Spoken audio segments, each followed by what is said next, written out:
बिस्मिल्लाहिर्रहमानिर्रहीम। अस्सलाम वालेकुम डियर स्टूडेंट्स। आज का जो टॉपिक है हमारा वो है वेक्टर्स और हम फिज़िक्स फर्स्ट ईयर के चैप्टर नंबर 2 को स्टार्ट कर रहे हैं और इंशाल्लाह जो है हम ऑनवर्ड इसके जो फर्स्ट ईयर के हर एक टॉपिक के रेलेवेंट जो है हम वीडियोस बना के अपलोड करेंगे। और आपकी जो तैयारी है SLO बेस्ड, अगर आप तैयारी करना चाहते हैं कि आपको SLO बेस्ड तैयारी करवाई जाए तो हमारे इस चैनल को ज़रूर सब्सक्राइब कीजिए और सपोर्ट कीजिए। तो जी हम बाकायदा से अपना टॉपिक स्टार्ट करते हैं जो कि है वेक्टर। तो वेक्टर क्या होता है बच्चों? सबसे पहले वेक्टर के बारे में हम थोड़ा सा जान लेते हैं कि वेक्टर क्या चीज़ होती है। याद रखें यहाँ बच्चों, आपके पास जो क्वांटिटीज़ होती हैं वो दो तरह की होती हैं, एक स्केलर क्वांटिटी होती है, एक वेक्टर क्वांटिटी होती है। ठीक है, तो जो स्केलर क्वांटिटी होती है इसकी एक सादा सी मैं एग्जांपल आपको देता हूँ। फॉर एग्जांपल आप जाते हैं दुकान के पर और कोई चीज़ लेने जाते हैं। फॉर एग्जांपल आप शुगर लेने जाते हैं दुकान पर। आप दुकानदार से कहते हैं कि मुझे 10 किलोग्राम चीनी चाहिए। ठीक है, आप क्या कहते हैं? 10 किलोग्राम मुझे क्या चाहिए? शुगर चाहिए, चीनी चाहिए। तो आपने क्या बताया उसे? एक मैग्नीट्यूड बताई, वैल्यू बताई और साथ में यूनिट बताया। तो फुली डिस्क्राइब आपने कर दिया कि आपको क्या चाहिए। इसको कहते हैं स्केलर क्वांटिटी, यानी आपको डायरेक्शन की कोई ज़रूरत नहीं। आपको ये नहीं कहना पड़ता कि मुझे 10 किलोग्राम चीनी चाहिए और साथ में कोई डायरेक्शन नहीं बतानी पड़ती। जस्ट ये आपके पास सफिशिएंट इन्फॉर्मेशन होती है और दुकानदार को पता चल जाता है और वो आपको तोल के दे देता है। लेकिन जब आप बात करते हैं वेक्टर्स की तो इसकी एग्जांपल ऐसे है कि जैसे मैं आपसे पूछता हूँ कि आपका घर कहाँ पे है, तो आप बताते हैं मुझे कि सर मेरा घर जो है यहाँ से 10 किलोमीटर दूर है। तो आपने बताया 10 किलोमीटर यहाँ से दूर है। अब बच्चों यहाँ पे मैग्नीट्यूड वैल्यू भी आ गई और साथ में यूनिट भी आ गया, लेकिन यहाँ पे एक चीज़ मिसिंग है अभी भी, और वो है डायरेक्शन। ये फुल इन्फॉर्मेशन नहीं है। अगर जस्ट ये इन्फॉर्मेशन किसी के पास है तो वो आपके घर तक नहीं पहुंच पाएगा। उसके साथ साथ आपको डायरेक्शन भी बतानी होगी कि ये साउथ में है, ईस्ट में है या वेस्ट में है। जब आप उसको डायरेक्शन का साथ बताएंगे तब वो पहुंच सकता है। यानी आप कहते हैं कि ये साउथ में है, तो यहाँ पे अब आ गया आपके पास इसकी डायरेक्शन भी आ गई है। मैग्नीट्यूड, वैल्यू, यूनिट और डायरेक्शन, ये चीज़ें जब आ जाती हैं तो इसको कहते हैं वेक्टर। और जो स्केलर होता है उसके लिए जस्ट आपको एक मैग्नीट्यूड वैल्यू और उसकी जो है यूनिट चाहिए होता है, तो वो मतलब कि उसका स्केलर की फुल डिस्क्रिप्शन हो जाती है। तो वेक्टर को डिफाइन कर लेते हैं कि वेक्टर क्या होता है। बच्चों, वेक्टर आपके पास एक ऐसी मैथमेटिकल क्वांटिटी होती है जिसके अंदर दोनों चीज़ें हो जाती हैं, मैग्नीट्यूड और उसकी direction. A vector is a mathematical quantity, a vector is a mathematical quantity having both magnitude and direction। बच्चों, वेक्टर जो आपके पास होता है उसके अंदर दो चीज़ें आती हैं, एक मैग्नीट्यूड वैल्यू होती है और दूसरी क्या होती है? उसकी डायरेक्शन होती है। तब फुली डिस्क्राइब कर सकते हैं। अब इसके अंदर बहुत सारी क्वांटिटीज़ आ सकती हैं आपके पास। फिजिक्स के अंदर जो है बहुत सारी ऐसी क्वांटिटीज़ हैं जो कि वेक्टर होती हैं। फॉर एग्जांपल आपके पास जो होता है फोर्स आपके पास वेक्टर होती है। वेलोसिटी की बात करें तो वो भी वेक्टर होती है। एक्सेलरेशन की बात करें तो वो भी वेक्टर होता है। और क्या होता है? टॉर्क की बात करें तो वो भी वेक्टर होता है। और इसके अलावा और भी बहुत सारी क्वांटिटीज़ होती हैं। ठीक है, वो भी आपके पास जो होती हैं वो वेक्टर क्वांटिटीज़, बहुत सारी और भी आ जाएंगी, वो वेक्टर होती हैं। अब हमारे पास वेक्टर को रिप्रेजेंट कैसे करते हैं, ये तो बात हो गई वेक्टर्स की। ठीक है, अब वेक्टर की रिप्रेजेंटेशन हमारे पास दो तरह से की जा सकती है। एक होती है सिंबॉलिक रिप्रेजेंटेशन, एक होती है ग्राफिकल रिप्रेजेंटेशन। सबसे पहले बात करते हैं हम सिंबॉलिक रिप्रेजेंटेशन की कि सिंबॉलिकली हम किसी वेक्टर को कैसे रिप्रेजेंट कर सकते हैं। इसके लिए हम जो है अल्फ़ाबेट्स को यूज़ करते हैं। लाइक आपके पास कोई अल्फ़ाबेट A है और ABCD आप कोई भी यूज़ कर सकते हैं किसी भी वेक्टर को रिप्रेजेंट करने के लिए। तो हम जो है यहाँ पे कैपिटल A लिखते हैं और इसके ऊपर हम जो है वो एरो लगा के किसी भी वेक्टर को सिंबॉलिकली रिप्रेजेंट कर सकते हैं। या हम इस वेक्टर के नीचे भी एरो लगा के इसको रिप्रेजेंट कर सकते हैं, या फिर हम क्या कर सकते हैं, इस वेक्टर को बोल्ड करके थोड़ा सा लिख सकते हैं। लाइक आपके पास कैपिटल A लिखें आप और इसको थोड़ा सा बोल्ड कर दें तो ये भी आपके पास क्या है? वेक्टर की रिप्रेजेंटेशन हो जाएगी। इसको स्मॉल बोल्ड फेस लेटर के अंदर भी आप लिख सकते हैं, यानी कि आपने स्मॉल a लिख दिया। स्मॉल a लिखने के बाद इसको थोड़ा सा बोल्ड कर दिया तो ये भी आपके पास किसी भी वेक्टर की रिप्रेजेंटेशन हो जाती है। इसके अलावा जो है हम इसकी मैग्नीट्यूड को कैसे बच्चों रिप्रेजेंट करेंगे, किसी भी वेक्टर की जो है मैग्नीट्यूड को अगर रिप्रेजेंट करने की बात आ जाती है तो हम जो बुक्स में देखते हैं तो अगर इटैलिक करके लिखा हुआ है किसी ने तो इसका मतलब है कि वो वहाँ पे मैग्नीट्यूड को जाहिर कर रहा है। जो ए को इटैलिक करके लिख देते हैं आप, थोड़ा सा यानी तिरछा करके आप लिखते हैं इसको, तो ये क्या कहलाता है, ये वेक्टर की मैग्नीट्यूड को जाहिर कर रहा होता है ए। और इसकी मैग्नीट्यूड को आप ऐसे भी रिप्रेजेंट कर सकते हैं, वेक्टर ए लिखें और इसके गिर्द मॉड लगा दें तो ये भी वेक्टर ए की मैग्नीट्यूड, मैग्नीट्यूड कहते हैं बच्चों लेंथ को, वेक्टर की लेंथ को। अब नेक्स्ट जो है हमारे पास है ग्राफिकल रिप्रेजेंटेशन, यानी आपके पास जो वेक्टर होता है उसको जब आप ड्रॉ करके लिखते हैं तो ये वेक्टर की ग्राफिकल रिप्रेजेंटेशन कहलाती है। इसमें वेक्टर को एक एरो की मदद से आप शो करते हैं और एरो के अंदर आपके पास दो चीज़ें यहाँ पे आ जाती हैं। एक यहाँ पे आ जाता है इसका एक हेड है आपके पास और एक क्या है वेक्टर की टेल है। ये आपके पास वेक्टर का हेड होता है आपके पास और यहाँ पे क्या होती है वेक्टर की टेल होती है।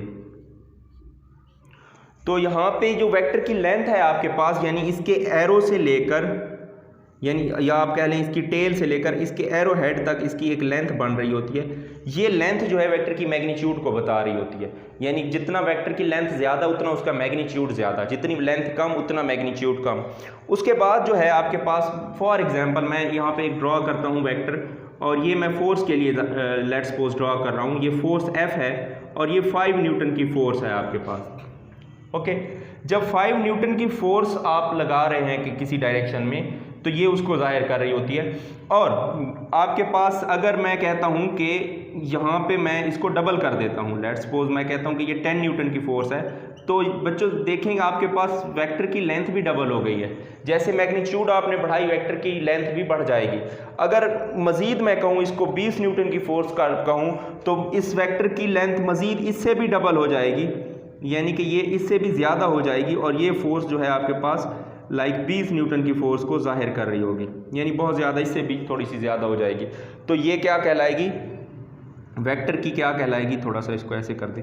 अब ये जो है 20 न्यूटन, ये 5 न्यूटन के लिए है, ये 10 न्यूटन के लिए है और ये क्या है 20 न्यूटन की फोर्स को यहाँ पे जाहिर कर रही है। नेक्स्ट हम आ जाते हैं, ये होती है इसकी ग्राफिकल रिप्रेजेंटेशन। अब हम जी आ जाते हैं कार्टेशियन कोऑर्डिनेट सिस्टम पर। तो कार्टेशियन कोऑर्डिनेट सिस्टम आपके पास क्या होता है, इसमें हम जो है वो यहाँ पे एक प्लेन बनाते हैं। ये अगर आपके पास y एक्सिस है और ये आपके पास x एक्सिस है। कार्टेशियन कोऑर्डिनेट सिस्टम को सबसे पहले रेन डिस्कार्ड्स एक साइंटिस्ट गुजरा है जिसने इसको यूज़ किया था 16 के अंदर, इसने 16th सेंचुरी में इसने यूज़ किया सबसे पहले, और इसके नाम की बेस पर ही इसको कार्टेशियन कोऑर्डिनेट सिस्टम का नाम दिया जाता है। अब यहाँ पे कार्टेशियन कोऑर्डिनेट सिस्टम में हमारे पास इसका ये x एक्सिस होता है, ये y एक्सिस होता है और यहाँ पे x प्राइम होता है और यहाँ पे होता है y प्राइम। ओके जी, तो यहाँ पे देखें बच्चों आपके पास ये दोनों एक्सिस, हमारे पास एक x एक्सिस है, इसका एक y एक्सिस है। x एक्सिस कौन सा है, x prime o and y, और आपके पास ये कहलाता है x prime o and x, आपके पास sorry x prime o and x आपके पास x एक्सिस कहलाता है। ये x एक्सिस है, x एक्सिस, और यहाँ पे आपके पास जो y prime o and y, ये आपके पास y एक्सिस कहलाता है। ये दोनों एक्सिस बच्चों एक दूसरे को एक पॉइंट O के ऊपर इंटरसेक्ट करते हैं जो कि इसका ओरिजिन कहलाता है। इसकी सादा सी एग्जांपल अगर मैं देना चाहूँ, इसके अंदर z एक्सिस भी होता है लेकिन वो हम स्पेस में जो है हम जो कार्टेशियन प्लेन स्पेस में जब बताएंगे वेक्टर को तो वो हम फिर पढ़ेंगे। तो यहाँ पे जस्ट दो एक्सिस हैं। ये कार्टेशियन कोऑर्डिनेट सिस्टम ऐसे ही होता है जैसे आपसे पूछा जाए, एक एग्जांपल सादा सी दूंगा कि आपसे बच्चों पूछता है कोई कि बेटा आपका घर कहाँ पे है, तो आप उसको किसी मशहूर जगह का हवाला देकर बताते हैं, ठीक है। आप उसको किसी मशहूर जगह का नाम बताते हैं कि उस जगह के साथ मेरा घर है। फॉर एग्जांपल आपके पास अगर किसी का घर मीनार पाकिस्तान में के करीब है तो वो बताएगा कि मेरा घर जो है मीनार पाकिस्तान के करीब है। बादशाही मस्जिद के करीब है, वो कहेगा कि मेरा घर जो है बादशाही मस्जिद के करीब है। तो इस तरह से किसी मशहूर जगह का, बहुत सी और भी जगह हो सकती हैं, बहुत सारी होती हैं, हर जगह की मशहूर जगह लोगों को पता होती है तो वो वहाँ पे उसको रेफरेंस के तौर पे यूज़ करता है। बच्चों हम जो है वेक्टर की लोकेशन को जाहिर करने के लिए इसको ऐसे ही एज अ रेफरेंस हम यहाँ पे यूज़ करते हैं, इसके ओरिजिन को, और इसके ओरिजिन से हम किसी वेक्टर की लोकेशन को बताते हैं कि वो वेक्टर ओरिजिन से कितना दूर है। ठीक है, लाइक यहाँ पे अगर कोई वेक्टर मैं ड्रॉ करता हूँ इस प्लेन के अंदर तो हमें ये वाला जो ओरिजिन है ये बताएगा कि इसका वेक्टर जो है ये यहाँ से कितना दूर है। यानी कि ये अगर OP कोई वेक्टर है आपके पास तो यहाँ पे इसकी x एक्सिस के अलॉन्ग वैल्यू आएगी, कुछ यहाँ पे इस पॉइंट की y एक्सिस के अलॉन्ग होगी, यहाँ पे इसकी x के अलॉन्ग, यहाँ पे y के अलॉन्ग। तो यहाँ पे ये जो वेक्टर है ये आपको बताएगा कि ये ओरिजिन O से जो है वो कितना दूर है ये वेक्टर आपके पास। ठीक है, नेक्स्ट जो है हमारे पास आ जाते हैं हम representing a vector in plane. एक प्लेन के अंदर हम जो है वेक्टर को कैसे ड्रॉ करते हैं। बच्चों हमारे पास हम यहाँ पे एक प्लेन को ड्रॉ कर लेंगे। ये हमारे पास जो है एक प्लेन है, वैसे ही जैसे हमने ऊपर ड्रॉ की थी, ये प्लेन है आपके पास, ये x एक्सिस हो गया, ये इसका y एक्सिस हो गया, और अब हमारे पास एक वेक्टर है यहाँ पे। लेट्स सपोज कर लेते हैं कि हमारे पास एक फोर्स है F जो कि अकॉर्डिंग टू बुक आपके पास मैं बताता हूँ कि वो 50 न्यूटन की फोर्स को शो कर रही है, यानी कि 50 न्यूटन की फोर्स है लग रही है आपके पास अलोंग दी x एक्सिस, आपके x एक्सिस के साथ एक एंगल बनाते हुए जो लग रही है। तो यहाँ पे हम जो है बच्चों देखें ये फोर्स की वैल्यू गिवन है, ये एक वेक्टर है और वेक्टर को आपको पता है कि पेज के ऊपर हमें ड्रॉ करना पड़ता है। एक लेड पेंसिल के साथ जो है हम जो है उसको जो है वो ड्रॉ करते हैं स्केल की मदद से, और फिर हम कहते हैं कि वो वेक्टर होता है। उस वेक्टर की मैग्नीट्यूड जो होती है, लेंथ जो होती है, वो मैग्नीट्यूड को बताती है। तो बच्चों यहाँ पे मैग्नीट्यूड हमें इसकी फोर्स की फॉर्म में दी गई है, न्यूटन की फॉर्म में दी गई है, इसका यूनिट न्यूटन है फोर्स का। तो स्केल के ऊपर कभी भी आपने ये नहीं देखा होगा कि किसी भी स्केल के ऊपर ये लिखा हो कि 1 न्यूटन, 2 न्यूटन, 3 न्यूटन, 4 न्यूटन ये फोर्स लिखी हो, नहीं, बल्कि उसके ऊपर लेंथ मेजरमेंट होती है इन सेंटीमीटर्स।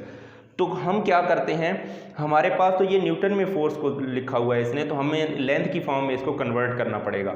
तो उसके साथ हम इसको रिलेशन एक निकाल लेते हैं। लाइक 1 सेंटीमीटर की जो लाइन है हमारे पास स्केल के ऊपर, हम यहाँ पे लेट कर लेंगे कि हमारे पास जो 1 सेंटीमीटर की लाइन है ना स्केल के ऊपर, वो 10 न्यूटन की फोर्स को जाहिर कर रही है। यानी स्केल के ऊपर आपने देखा कि वहाँ पे 1 सेंटीमीटर की लाइन है, वो 10 न्यूटन की फोर्स को जाहिर करती है। तो 50 न्यूटन की फोर्स को हमें जाहिर करने के लिए कितने सेंटीमीटर की लाइन लगानी पड़े, तो हमें क्या है, आप कह लें कि ये 1 सेंटीमीटर 10 को जाहिर करता है, 2 सेंटीमीटर 20 को जाहिर करेगा, 3 सेंटीमीटर 30 को, 4 सेंटीमीटर 40 को, और 5 सेंटीमीटर की जो लाइन होगी हमारे पास वो जाहिर करेगी 50 न्यूटन की फोर्स को। ये ज़रूरी नहीं है कि आप यही लें, ठीक है, आप कोई और भी स्केल डिफाइन करवा सकते हैं। लाइक आप कहते हैं कि 1 सेंटीमीटर नहीं, मैं लूँगा 1 सेंटीमीटर जो है वो फोर्स जाहिर कर रही होगी 25 न्यूटन की फोर्स को, नो प्रॉब्लम, लिख सकते हैं आप, ठीक है। तो अब आपको जो है वो 50 न्यूटन की फोर्स के लिए कितने सेंटीमीटर की लाइन लगानी पड़ेगी। ऑब्वियसली आपको जो है 1 सेंटीमीटर 25 को जाहिर करती है, तो 2 सेंटीमीटर की लाइन किसको जाहिर कर रही होगी, 50 न्यूटन की फोर्स को। ऐसे भी लिख सकते हैं। अगर आप ऐसे नहीं लिखना चाहते, कोई बच्चा कहता है नहीं मैंने तो कोई और स्केल रखना है, तो और स्केल भी आप बना सकते हैं। लाइक आप कहें, कोई बच्चा कहता है मैंने कहना है कि 1 सेंटीमीटर की लाइन जो है वो 5 न्यूटन की फोर्स को जाहिर कर रही है, नो प्रॉब्लम। अब 1 सेंटीमीटर की 5 न्यूटन की फोर्स को जाहिर कर रही है, 2 की 10 को जाहिर करेगी। ऐसे करते करते हमें कितना बनाना है, 50 न्यूटन। तो हमारे पास जो 10 सेंटीमीटर की लाइन होगी वो जाहिर करेगी 50 न्यूटन की फोर्स को। तो आप अपनी मर्जी से कोई भी स्केल रख सकते हैं। बच्चों इस स्केल को डिफाइन करने का फ़ायदा क्या होता है, एक तो हमारे पास ये फ़ायदा है कि हमारे पास जो फोर्स न्यूटन में है हम उसको लेंथ की फॉर्म में कन्वर्ट करके किसी भी पेज के ऊपर हम ड्रॉ कर लेते हैं वेक्टर की फॉर्म में। दूसरा फ़ायदा ये है कि जब एक से ज़्यादा वेक्टर्स आपके पास आ जाते हैं तो उनमें हम जो है एक ही स्केल को यूज़ करते हैं, और उसका जो रिजल्टेंट आता है उस रिजल्टेंट वेक्टर की हम मेजरमेंट लेते हैं स्केल की मदद से, और जितनी मेजरमेंट आ रही होती है उसको फिर स्केल की मदद से हम न्यूटन की फॉर्म में कन्वर्ट करके हम बता देते हैं कि इतने फोर्स की रिजल्टेंट न्यूटन, मतलब कि रिजल्टेंट फोर्स जो आई है वो इतने न्यूटन की अब बन रही है। इसका ये फ़ायदा होता है। जिस तरह से आपकी एग्जाम्पल नंबर 1 है फिजिक्स के, इसी चैप्टर की जो एग्जाम्पल नंबर 1 है वो बिल्कुल एग्जैक्टली ऐसे ही है, ठीक है। उसमें स्केल डिफाइन करवाते हैं और रिजल्टेंट को मेजर करते हैं स्केल की मदद से, फिर हम उसको न्यूटन में कन्वर्ट कर देते हैं। तो ये होता है आपके पास स्केल डिफाइन करवाना, और किसी भी वेक्टर को जो है हम ऐसे करके प्लेन के अंदर रिप्रेजेंट करते हैं हम। ओके जी, नेक्स्ट हमारे पास है जी representing a vector in space. किसी भी वेक्टर को जो मैंने बताया था स्पेस के अंदर जब रिप्रेजेंट करते हैं तो वहाँ पे आपके पास तीन जो होते हैं वो एक्सेस इन्वॉल्व हो जाते हैं। यहाँ पे हमने सिर्फ 2 की बात की थी। लेट्स सपोज हमारे पास यहाँ पे हम ड्रॉ कर लेते हैं प्लेन को, लाइक ये आपके पास है, इसका वाई एक्सिस होता है, ऐसे वाई एक्सिस आ गया, ये आ गया इसका एक्स एक्सिस, ठीक है, ये एक्स और ये एक्स प्राइम होता है इस तरफ, ये ऊपर y होता है, नीचे y प्राइम होता है, और यहाँ पे इसका ओरिजिन होता है। ओरिजिन के ऊपर ही हमारे पास इसके बिल्कुल परपेंडिकुलर में एक z एक्सिस होता है, इसको z एक्सिस कहते हैं, और इसके पीछे z प्राइम होता है। बच्चों याद रखें ये तीनों एक्सिस एक दूसरे के ऊपर परपेंडिकुलर होते हैं, यानी अगर मैं कहता हूँ कि ये मेरे पास y एक्सिस है, ये इसका x एक्सिस है, तो z एक्सिस आपके पास बिल्कुल इसके ऊपर परपेंडिकुलर होता है, ऐसे करके होता है। ये x, ये y और ये z एक्सिस तीनों एक दूसरे के साथ 90 डिग्री का एंगल बना रहे होते हैं। तो अगर हमारे पास कोई वेक्टर आ जाता है, उसको हमने इसी स्पेस में हमने ड्रॉ करना है, तो हम यहाँ पे इसको ऐसे रिप्रेजेंट करते हैं। हमारे पास लाइक ये वेक्टर है, वेक्टर a हमारे पास आ गया, और वेक्टर a को हमने जो है स्पेस के अंदर अगर ड्रॉ किया हुआ है तो ये एंटी क्लॉकवाइज डायरेक्शन में x एक्सिस के साथ अल्फा एंगल बनाएगा, और y एक्सिस के साथ ये एंगल बच्चों बीटा बना रहा है, और z एक्सिस के साथ भी ये एक एंगल बना रहा है। इस एंगल को हम नाम देंगे गैमा एंगल का। अल्फा बीटा गैमा हमने जर्नल नाम ऐसे ही दिए हुए हैं। ये अल्फा है, आप θ1 θ2 θ3 भी दे सकते हैं, ठीक है। तो बस हमने इसको अल्फा बीटा और गैमा का यहाँ पे नाम दिया हुआ है। ये आपके पास ऐसे हो सकते हैं, लाइक अगर मैं आपको समझाना चाहूँ तो ये आपके पास क्या है, एक्स वाई और जेड एक्सिस हैं, यानी आपके पास ये एक्स एक्सिस है इसका, ये वाई एक्सिस है, और ये क्या है इसका जेड एक्सिस है। तो हमारे पास जो वेक्टर है वो इस तरह से है इसमें, यानी कि ये वाला वेक्टर आपके पास ऐसे है, यानी तीनों एक्सिस के अक्रॉस आपके पास जा रहा है। तो यहाँ पे एक्स एक्सिस के साथ भी इसका एक एंगल बन रहा है, ये हमने अल्फा का नाम दिया इसको। वाई एक्सिस के साथ जो एंगल बन रहा था यहाँ पे ऐसे, इसको हमने बीटा का नाम दिया था, और जेड एक्सिस के साथ इसका जो एंगल बन रहा था ये हमने इसको गैमा का नाम दिया हुआ था, ठीक है। नेक्स्ट हमारे पास आ जाते हैं हमारे यूनिट वेक्टर।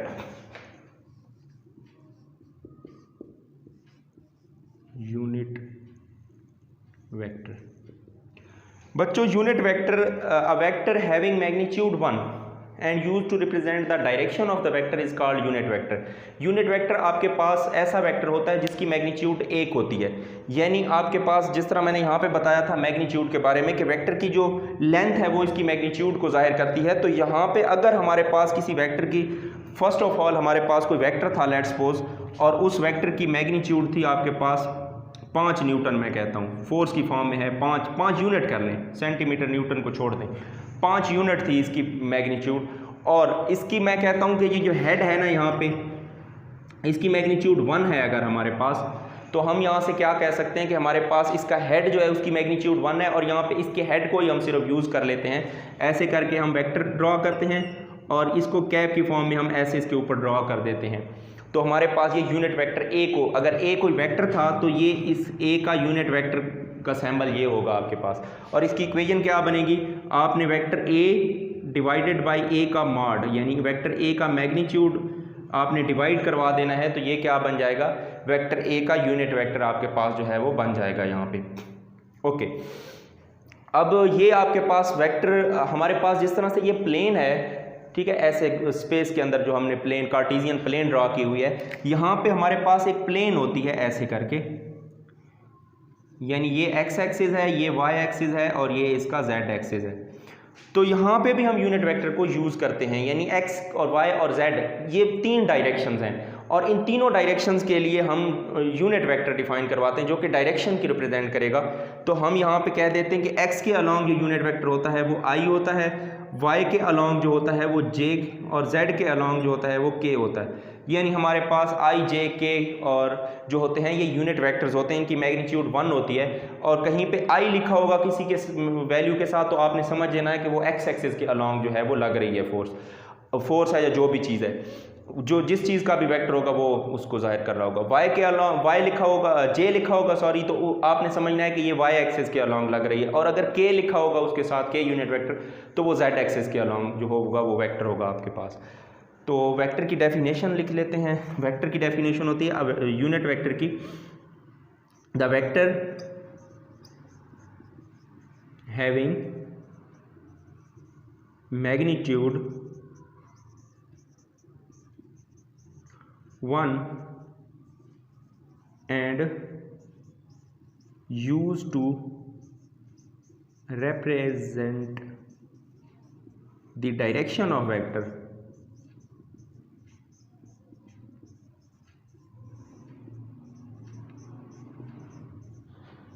वो वेक्टर जिसकी मैग्नीट्यूड 1 हो और वेक्टर जो है वो डायरेक्शन को जस्ट रिप्रेजेंट कर रहा होता है, उसको हम यूनिट वेक्टर का नाम देते हैं। इसके बाद एक तीसरी चीज़ होती है आपके पास जिसको कहते हैं नॉर्मल वेक्टर, वो भी यूनिट वेक्टर ही होता है आपके पास।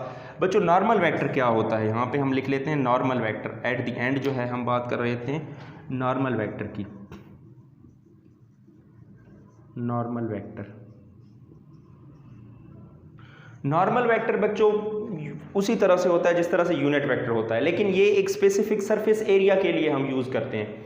ये वेक्टर आपके पास जो है वो सरफेस एरिया के लिए हम यूज़ करते हैं, यानी कि ये एरिया की डायरेक्शन को बता रहा होता है। बाज़ जगहों पर हमें जो है वो नॉर्मल वेक्टर यूज़ करते हैं, हम किसी भी सरफेस का एरिया की डायरेक्शन को जाहिर करने के लिए हम क्या यूज़ करते हैं, वहाँ पे नॉर्मल वेक्टर को हम वहाँ पे यूज़ करते हैं। यानी आपके पास अगर ये सारा वाइट बोर्ड है आपके पास, ये एक एरिया है, तो इस एरिया की डायरेक्शन जो होगी ऐसे होगी, यानी जिस तरह से यहाँ पे बोर्ड मार्कर रखा हुआ है, यानी यहाँ से इसका एरिया की डायरेक्शन होगी ये, यानी कि एरिया की सरफेस के साथ एक ऐसा वेक्टर जो कि यहाँ पे इस सरफेस के साथ 90 डिग्री का एंगल बनाते हुए यूँ बाहर निकल रहा हो, वो सरफेस एरिया वेक्टर आपके पास कहलाएगा। ठीक है, तो इसको हम जो है यहाँ पे लिख लेते हैं, a vector which is use to represent the direction of the area and that vector is called basically normal vector and it is perpendicular to the surface